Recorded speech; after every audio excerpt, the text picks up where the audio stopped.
নমস্কার। আজকের দুপুরের খাবারের মেনুতে ছিল সবার প্রিয় একটি খাবার। এটা হচ্ছে, আশা করি সবাই বুঝতে পেরেছেন, মাটনের ঝোল আর গরম গরম ভাত। মাটনটা প্রেসার কুকারে 3টে সিটি দিয়েছি। আর আমার হাজব্যান্ডই মটন রান্না করে, যে কোনো মাংস ওই রান্না করে। আমি মাংস খুব একটা ভালো রান্না করতে পারি না। তো বেলা হয়ে গেছিলো প্রায় 3টে, সাড়ে 3, 2:30 থেকে 3টের মতো।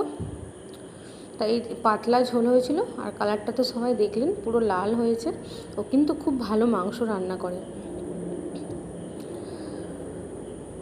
এটা আমি বাটিতে বেড়ে নিচ্ছি, আর ভাত ও বেড়ে নিয়েছে। মটনটা গরম, ভাতটা অনেক আগেই হয়েছে আমার মেয়েকে খাওয়াবো বলে।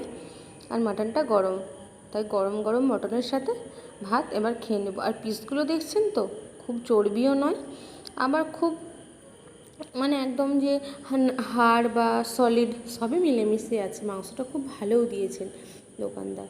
ও বলল আমার খুব খিদে পেয়ে গেছে, তুমি ভিডিও করো, আমি খেতে শুরু করে দিচ্ছি। বেলা তো হয়ে গেছে, রান্না করতে করতে অনেক বেলায় গড়িয়ে গেছে। তো ওকে আমিও পাতে তুলে দিচ্ছি, প্রচণ্ড গরম ছিল তো। তাই এবার আমিও বেড়ে নেব, দুজনে বসে খেয়ে নেব। ভিডিওটি কেমন লাগলো জানাবেন, আর কে কে মটন খেতে ভালোবাসো লাইক করবেন।